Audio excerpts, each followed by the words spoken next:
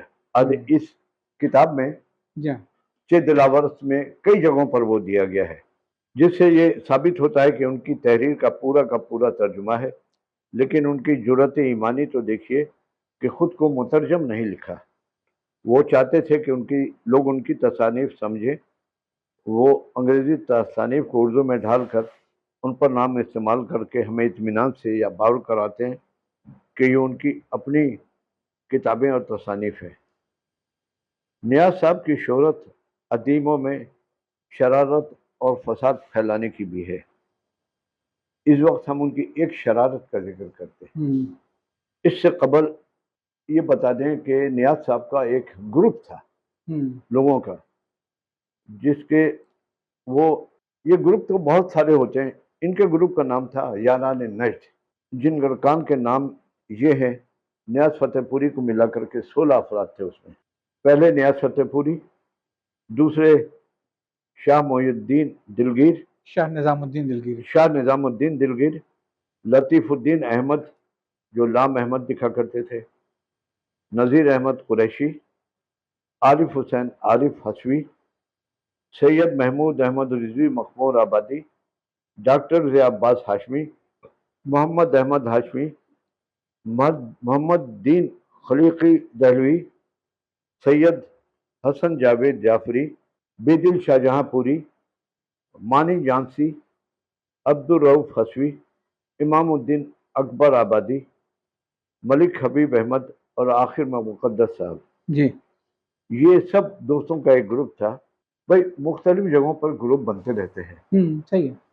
موسیقاروں کا، گلوکاروں کا ایک گروپ تھا جنون، یاد ہی ہوگا آپ کو، اور ایک گروپ تھا وائٹل سائنس۔ صحیح۔ تو انہوں نے ان کا بھی اچھا ایک ضمنی طور پر ایک بات کہہ دوں کہ سعودی عرب میں مکہ مدینہ اور طائف کے علاقوں کے جو لوگ ہیں ان کو حجازی کہا جاتا ہے۔ صحیح۔ اس سے باہر کے لوگوں کو نجدی کہا جاتا ہے۔ آج کل حکومت نجدیوں کے ہاتھوں میں ہے، یعنی کنگ عبدالعزیز جو ہے ریاض کے بازو میں جگہ کا تھا۔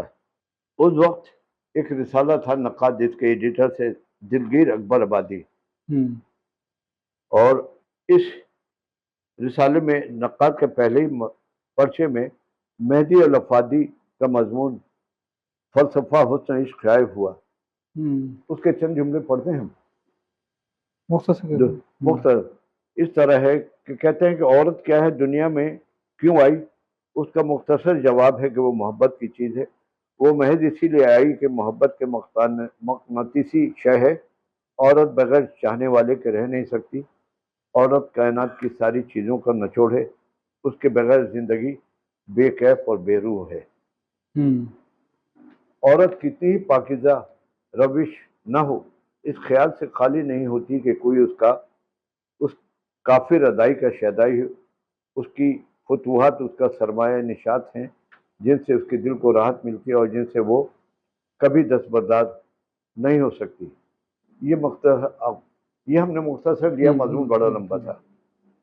دلگیر اکبر آبادی کا رسالہ ہچکولے کھا رہا تھا، کہیں ہر چند کہیں ہے کہ نہیں ہے والا، یعنی ادھر ڈوبے ادھر نکلے کی مانند تھا، اور لگ رہا تھا کہ یہ بند ہو جائے گا۔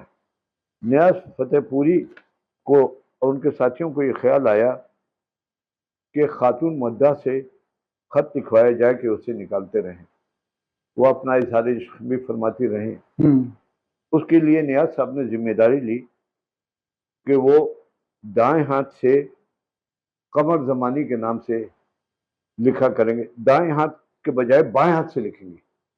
دائیں ہاتھ سے تحریر تو پہچانی جائے گی، بائیں ہاتھ سے پہچانی نہیں جائے گی، اور خط و کتابت جاری رکھی گئی۔ اور اس کا بھی انتظام ہو گیا کہ کسی تیسرے اسٹیشن پہ یہ جائیں گے خط، وہاں سے یہاں آئیں گے، یہاں سے پھر وہ وہاں جائیں گے، جس سے کہ ڈاکخانے کی اسٹیمپ نہ ہو، اور اس طریقے سے یہ سلسلہ شروع ہو گیا۔ پہلا خط قمر زمانی بیگم کے نام سے لکھا گیا، اور اس کی یہ 3 نومبر 1916 کو لکھا گیا۔ اس وقت نیاز صاحب کی عمر کوئی 32 سال تھی، 1984 میں پیدا ہوئے۔ اس کی ابتدا جذباتی انداز سے شروع ہوئی، اور پھر جذبات کا سیلاب امڑتا چلا گیا۔ اس طرح سے ابتدا ہوئی: میری تقدیر میں دلگیر رہنا ہی مقدر ہے، نہ نکلی آج تک حسرت، میں وہ حسرت بھرا دل ہوں۔ جناب ایڈیٹر تسلیم، آپ اس خط کو دیکھیں گے، یہ لکھنے والی کون ہے؟ پیچھے نیاز صاحب ہیں، لکھنے والی کون ہے اور یہ بھدا خط کس کا ہے؟ تو لیجئے سنیے۔ بھائی جان قبلہ کے پاس ایک عرصے تک نقاد آتا رہا، چوری چوری وہ بھی میں بھی دیکھتی رہی، دیکھ لیتی۔ ماشاءاللہ آپ کا طرز تحریر واقعی لاجواب ہے، کتنا پیارا آپ کا کلام ہے، غزل کو دیکھ کر دل بے قابو ہو گیا، وغیرہ وغیرہ۔ یہ خط ٹھیک نشانے پر لگا، اور شاہ دلگیر دل کے عارضے میں، وہ ہارٹ اٹیک نہیں، دل کے کئی عارضے ہوتے ہیں، اس میں مبتلا ہو گئی۔ ہمارے ایک نیوز ایڈیٹر تھے شکیل احمد، ان کا جملہ تھا کہ ٹھیک نشانے پر لگا، تو یہ بھی ٹھیک نشانے پر لگا۔ یہ فردی رومان بہت عرصہ چلا، صحیح۔ اس کے بعد اپنی موت مر گیا۔ اچھا، اس دوران یہ بھی ہوا کہ انہوں نے ملنے کی خواہش کا اظہار کیا، اور جو پتہ تھا اس پر پہنچ گئے دلگیر صاحب۔ ان کے جو دوست تھے، نازک اندام تھے، ان کو برقع زنانہ لباس پہنا کر کے اور چہرہ چھپا کر کے ان کے سامنے بھیجا گیا۔ شاہ دلگیر نے بہت چاہا کہ آپ نقاب اٹھا دیں، انہوں نے منع کر دیا، اس لیے کہ چہرہ دکھاتے تو شیب ویب سے تو ساری باتیں ظاہر ہی ہو جاتی۔ یہ شائع ہوتا رہا۔ یہ ساری روزات جو ہے یہ ان کے مرید فرمان فتح پوری نے تعریفی انداز میں بیان کی ہے، ایک کارنامے کے طور پر انداز بیان کی ہے۔ یہ رہی وہ کتاب، قمر زمانی بیگم۔ قمر زمانی بیگم یہ ہے۔ فرمان صاحب کی تحریروں سے پتہ چلتا ہے کہ نیاز صاحب نے قمر زمانی کے علاوہ بعض دوسری خواتین، مثلا کوثر، ناہید، کہکشاں اور بلقیس وغیرہ کے نام سے بھی نقاد میں کئی افسانے اور خطوط لکھے۔ یعنی تھے تو مرد، لیکن عورت کارڈ کا انہوں نے خوب استعمال کیا۔ ہاں، اب یہ قارئ نے، سننے والے فیصلہ کریں کہ اس حرکت کو کس انداز میں لیتے ہیں۔ میرے خیال ہے تیسری قسم یہیں پہ روکتے ہیں۔ نہیں، ایک بات اور بیان کریں۔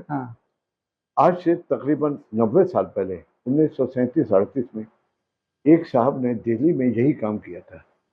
وہ افسانہ نگار تھے۔ انہوں نے بولا میرے افسانوں کی اتنی زیادہ اہمیت نہیں دی جاتی، تو انہوں نے عورت نام سے لکھنا شروع کیا، طاہرہ دیوی شیرازی۔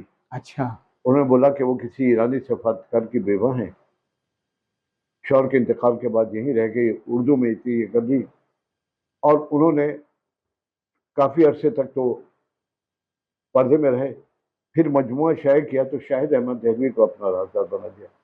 اس کی تفصیل 1965-66 میں اردو ڈائجسٹ میں آئی تھی۔ ایک ایک خطوط یہ تھے۔ آج کل کے لوگوں میں میرا خیال ہے سحر انصاری یا عقیل عباس جعفری، یہ دو محقق ایسے ہیں کہ جن کو ضرور پتہ ہوگا، باقیوں کو میں یعنی نہیں اس کا مطلب جانتا۔ یہ جب سوشل میڈیا نہیں تھا، فیس بک نہیں تھا، تب بھی لوگ وائرل ہونے کے لیے اس قسم کی حرکتیں کرتے تھے، اور بڑے بڑے ثقاف بزرگ یہ حرکت کیا کرتے تھے۔ بھائی کیا کریں، ان کی باتوں کو اہمیت نہیں مل رہی۔ چلیں، میں خیال ہے اس قسم میں یہی رکھے، اب اس کو بس یہی ہے۔